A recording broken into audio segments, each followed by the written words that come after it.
the book Vagina, a new biography, is a cultural history of the vagina.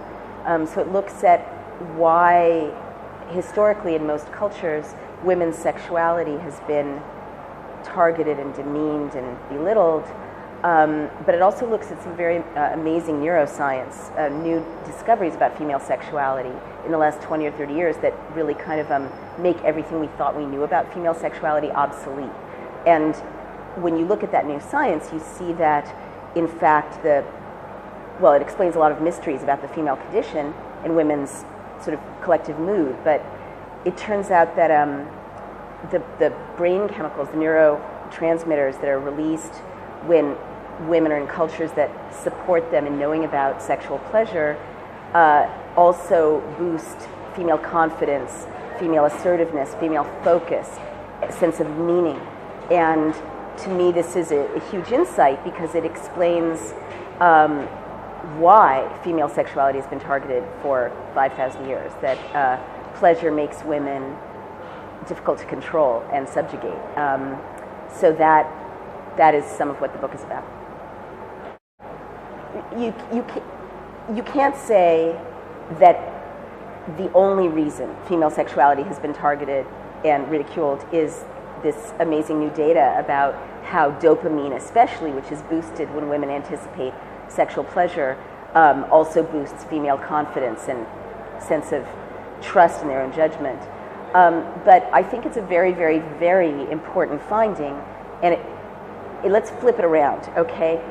100,000 women a year are infibulated or suffer genital mutilation globally.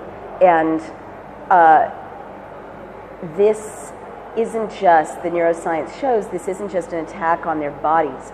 If you understand the connection, the brain-vagina connection is what I call it in the book, it's also an attack on their sensibility, on their sense of spirit, on their sense of autonomy and independence. So, you really need to ask in the wake of these findings, well, why perform this kind of mutilation of women? If you understand the effect it has on the female brain as well as the female body, you can see why, rape and war, targeting women in this way has always been part of the arsenal of patriarchy. Let's step back, though, and look at sort of happier outcomes of these findings as well. We live in this post-sexual revolution world, at least we do in the West.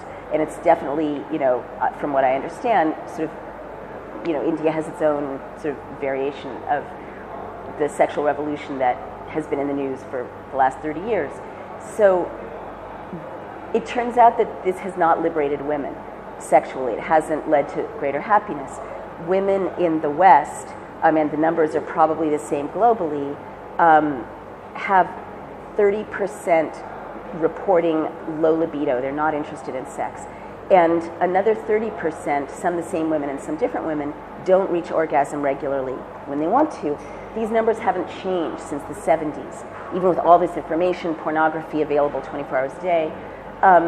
So when you understand the new findings about female sexuality that I report on in Vagina, this low female satisfaction level becomes clear because the way we're teaching people to approach women sexually, is wrong. For example, one of the new findings in Vagina that I report on is anatomical. We all know about the clitoris, right? And many of us know about the G-spot. But the assumption is that these are two different places in a woman's body. It turns out that anatomists have discovered that the clitoris is the north and the G-spot is the south of a single neural structure in the pelvis, and that this neural structure is much bigger than anyone realized. And so in one lab test with strangers, 90% of women reported reaching orgasm when both of these points were stimulated at the same time. So that's a huge finding. This is like not a very supportive environment, not very relaxed and sexy and cozy. There's no candle lighting. It's a laboratory with a stranger, but off the chart, responsiveness. So what this means is that even our basic understanding of female sexual anatomy is out of date. We need to understand this new discovery about what is the clitoris. It's a whole thing we didn't even know about.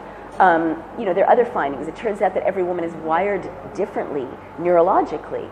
and that women have 8 or 9 different neural structures in the pelvis, some are in the clitoris, some are in the mouth of the cervix, some are in the walls of the vagina. Masters and Johnson said there's no sensation in the vagina itself. It's not true. Some are in the perineum.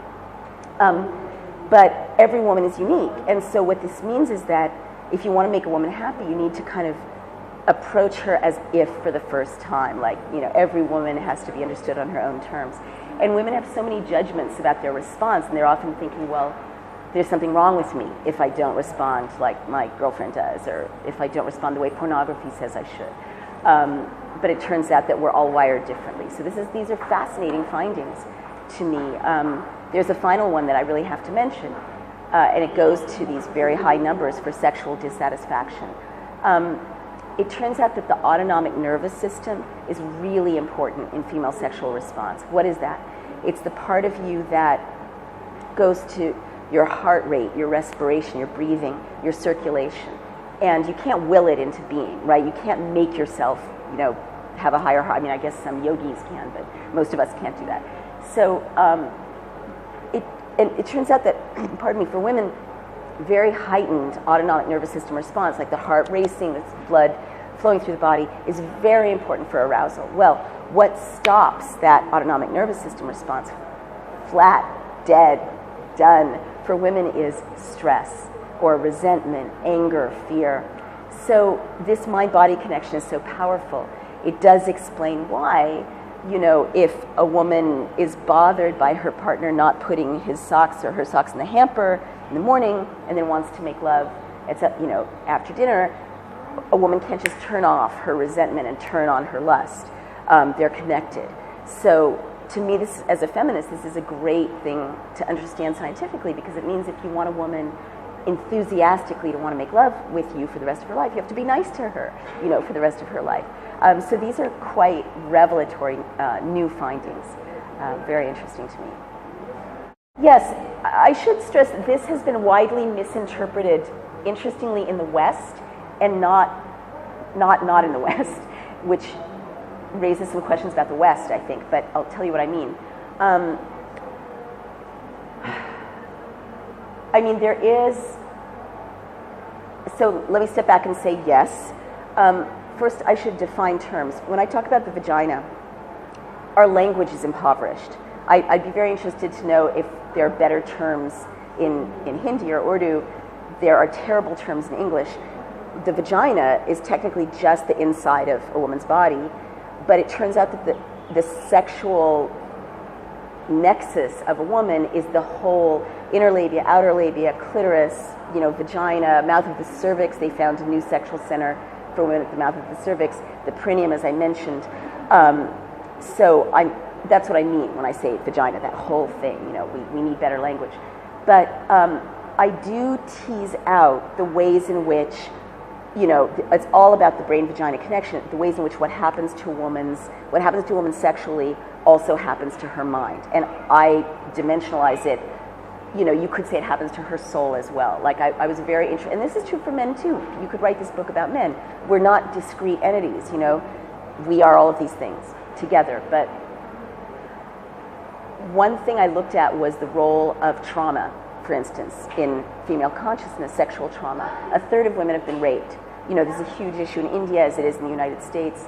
And the courts tend to prosecute rape as if it is just a sexual offense.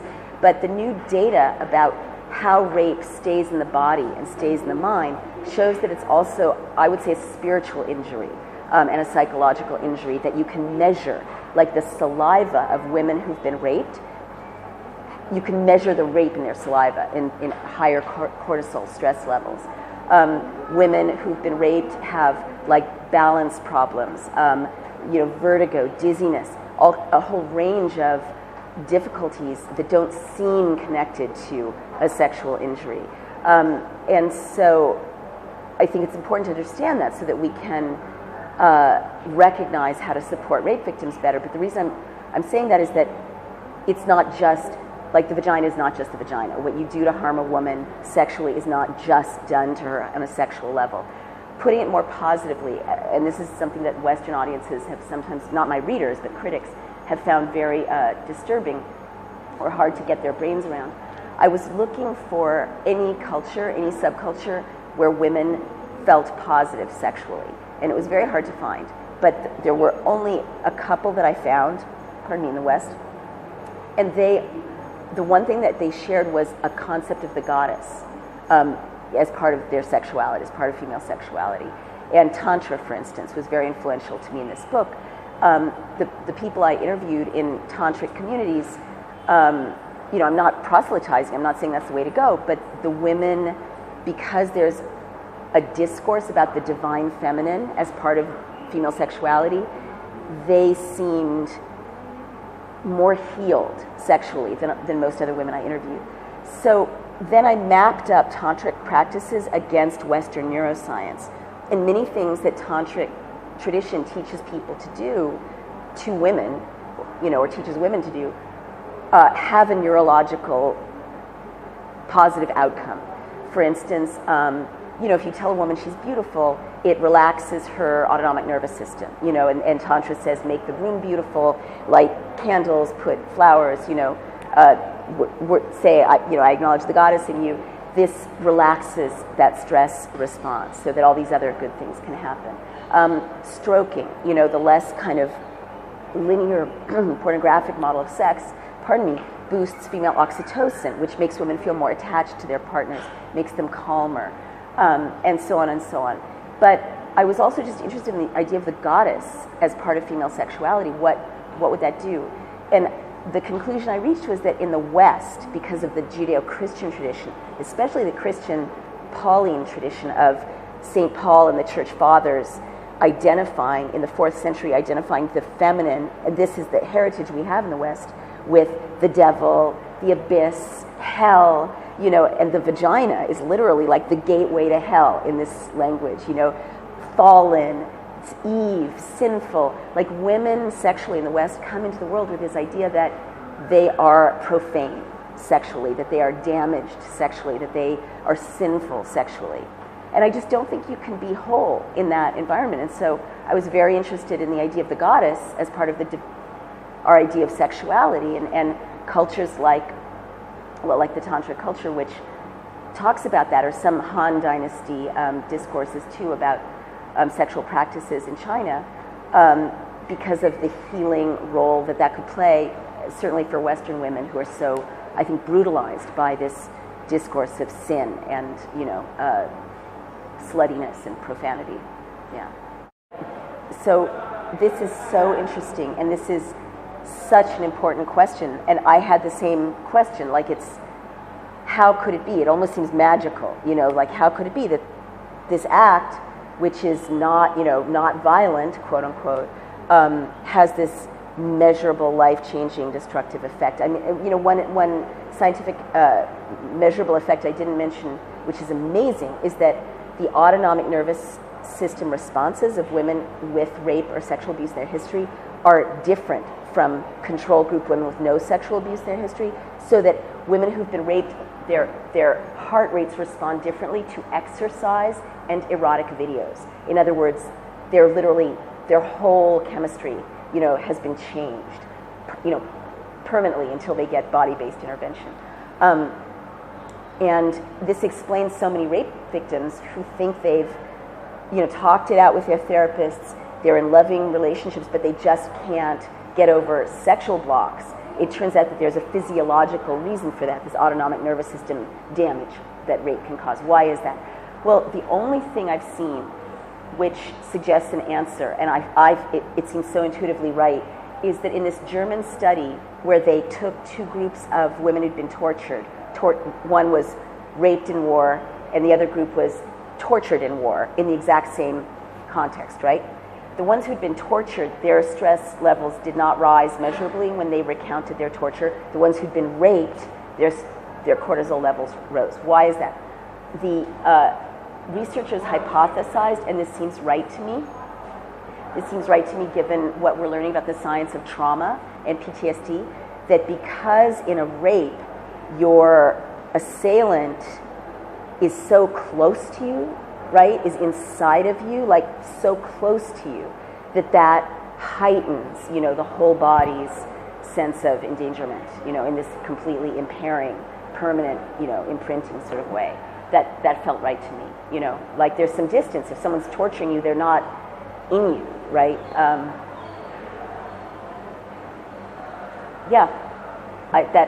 Obviously that insight raises more questions, which I think more research should be devoted to investigating, but that did make sense to me. I do think it's very interesting that this book has been, like, many readers have welcomed this book in India, and I'm hearing from them. And I appreciate it a lot. There are obvious reasons that it's interesting and timely to have a discussion about female sexuality in India, but I just want to express my appreciation for something I learned in India the last time I was here, which relates to this a little bit. I learn every time I communicate with Indian feminists and join in these discussions that the feminism that's developing in this part of the world, and specifically in India, has a lot to teach Western feminism, because I feel like Western feminism, and one reason my book has been so controversial in the West and kind of not as controversial here, which is very interesting, is that Western feminism has kind of gone into an aberrational alley in some ways of identifying women's freedom solely with autonomy, independence. These are all good things, choice, but not in context of relationship with others, relationship with family, spiritual issues. It's a completely materialist, market-based, increasingly consumer-based, status-based definition of what is success, what is, freedom. And when I come to India and I talk to Indian feminists, I see another, and I've written about this, another way to conceptualize feminism, which is more in keeping with its Enlightenment roots, which is just because you're talking about freedom and equality doesn't mean it has to be a gender war, or doesn't mean that, it has to be about lifestyle choices rather than just freedom and equality, or that it doesn't mean saying no to the family, or saying no to non-material values, or saying no to community, or saying no to love. And I guess I just want to express my appreciation for the Indian audiences who have encouraged me to think about feminism in this different way, because I think it's a corrective to Western feminism. So, many Western feminists ask me, why are you writing a book about the vagina? Why are you writing about love and attachment and things you can do to keep marriages and connections strong? How is that feminist? No one's asking me these questions here. I'm not saying that they won't arise. I mean, I guess that's not entirely fair. They're asking them in different ways, but they're not. When I have conversations about women's status in India, nobody ever says, why is it important for people to be close to each other? And I think that's an important corrective for Western feminism.